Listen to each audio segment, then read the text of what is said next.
mind, dear friends, your vote is precious, almost sacred. It is the most powerful non-violent tool we have to create a more perfect union.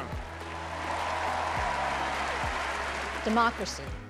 Government by the people, exercised by elected agents under a free electoral system. It took 5 constitutional amendments and a Civil Rights Act to allow all of us the right to vote. My guest today cares very much that you do vote. I'm delighted to be joined by the California Secretary of State, Alex Padilla. Nice to have you with us. Hi, Maria. Great to be home. Yay! Welcome home. California, in fact, for this particular November election, was the first state to decide that every registered voter will, in fact, receive a ballot in the mail. So what are the safeguards that you have put into place to make sure that all of those votes are going to be safely and accurately counted? Absolutely. First, I guess the big picture, as you mentioned, free and fair elections are the bedrock of our democracy. It's how we elect our representatives at all levels of government. In California, we're very familiar with propositions and ballot measures, so a lot of policy is decided at the ballot as well in every election, and so therefore the access to the ballot is important. So every election as we prepare, it's about accessibility for voters and as well as security. Especially in the last few years, we've heard of cyber threats and others to our elections.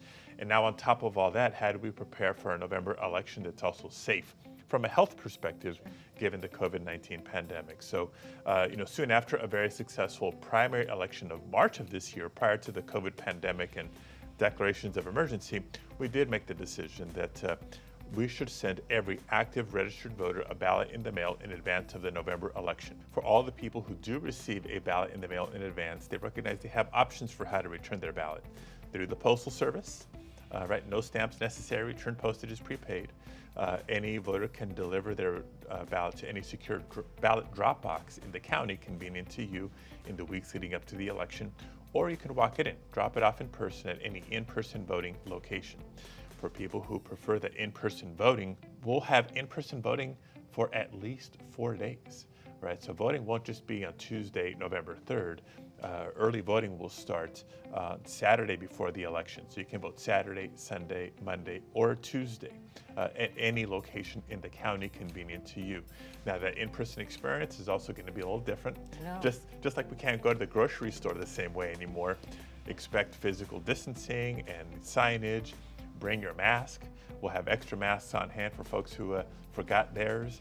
Think hand sanitizer, gloves, etc. All the public health measures to keep both voters and election workers safe. But that in-person is important to maintain, that in-person option to register to vote after the deadline and still cast their ballot, maybe replace their ballot if they lost it or made a mistake, if they need language assistance. And so it's not a vote by mail only election. We do have the options, but vote by mail will be the first recommended option. There are already 5 states that are only vote by mail. So it's not as if this is a new procedure. Literally 5 states that have always just done vote by mail, but for a long time. And then in this particular election, 22 states have already joined the idea that every registered voter should have their ballot sent to them via the mail. So I'm not really understanding why it's become a drama in any way. What's different this time is there's a whole lot of other states that are increasing vote by mail significantly for the first time. Right? States like Michigan, Pennsylvania, Ohio, Arizona, and others, they've had vote by mail, but not to this scale.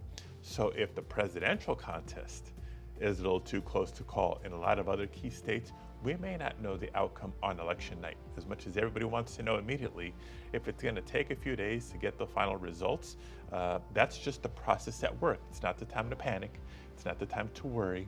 And it's certainly the time to not believe every conspiracy theory or lie about what's going on out there. Understand what the process is, and it's every legitimate ballot being counted, because that's respecting people's voting rights, and all the auditing procedures to protect the integrity of our elections. So we'd rather get it right than get it fast. For people who do have questions about vote by mail, because maybe they haven't done it before, they're not as familiar with it, there's a number of security provisions that we have to protect the integrity of vote by mail, starting with the ballots themselves. Right? Think our currency. right? Very specific paper types, watermarks, other distinguishing features to make it hard to counterfeit ballots and rig an election that way. The vote-by-mail return envelopes come with unique barcodes for every voter to help confirm the identity of the voter and the ballot that's being returned, ensuring that people don't vote more than once in a particular election. And here's the big one. That return envelope has a special designated area where the voter has to sign. And the first thing that county officials do when they receive those envelopes is compare the signature on that envelope with the signature on file as part of that voter registration record to ensure the match, confirming the identity of the voter. If the voter forgot to sign the envelope or the signatures don't match, then the county will attempt to contact that voter to rectify any issue that there is. So there's a lot of measures in place to protect the integrity of vote by mail and our elections more broadly, but given how much more we're going to rely on vote by mail, both in California and across the country, it's important for people to have that confidence. And here's the last biggest piece, a brand new tool for voters statewide called Where's My Ballot, a very technical name for our ballot tracking tool. Voters can go to vote.ca.gov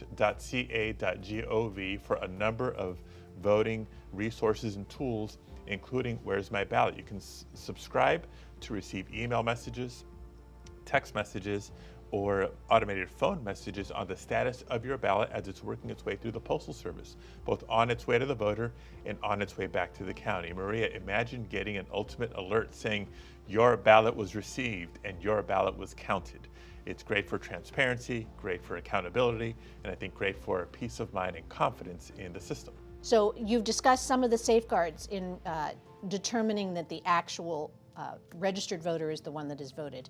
But what about the idea of perhaps undue influence within a home? So, well, again, vote by mail is nothing new. So these concerns about what that vote by mail or vote at home experience looks like, we've been handling for decades. And if you look at potential issues of, undue influence, as you said, it's really not there. What is there is when people receive their ballots in the mail in advance of the election, there's more time for, brace yourself, civic dialogue. There you go. Right? Family members, friends, coworkers even, talking about what's on the ballot and how are you going to vote and why.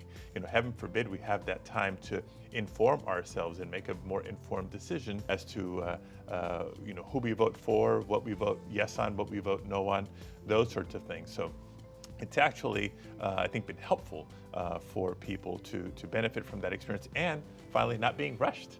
Right, a lot of people who show up to vote on election day, the later you go, there's probably a longer line. And once you're in that booth, yes, it's absolutely private, but you feel like you have to hurry to get through that ballot. When you get your ballot at home, you can fill it out at your convenience, at your leisure. And as long as you make sure to postmark it on or before election day, your ballot's going to count. So let's get down to the practicals, the timeline of how all this should play out. Well, first of all, for voter registration, the sooner the better. Go to vote.ca.gov and register to vote or update your registration. There's a official voter registration deadline that's 2 weeks before the election, but if you've missed that, you can still show up in person and update your registration or register to vote and still cast your ballot at any in-person voting location. For actual voting, remember, every active registered voter will receive their ballot in the mail in early October.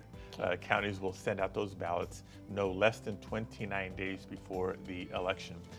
And LA voters have a great resource in the Los Angeles County Registrar Recorder. They can go to lavote.net and have a lot of information there as well. Make a plan on how you're going to vote, by mail or in person, and to vote early if you can. More people who vote early is less people that we have to assist on election day. And bottom line, be patient for results. Be patient for results, nothing that we haven't seen in California before. We'll have a pretty good idea on election night, but give it a couple of weeks for final official results. Well, Secretary Padilla, it's been really interesting, delightful, and wonderful to have an opportunity to talk with you. Thank you, Maria. So don't forget to vote. Believe me, there's nothing like all those little stickers you get to put. We have a huge mirror filled with stickers, so it's wonderful. All right, well, you be well, and I look forward to talking to you in the future. Thank you. Stay well. And that's a wrap on this edition of LA Currents.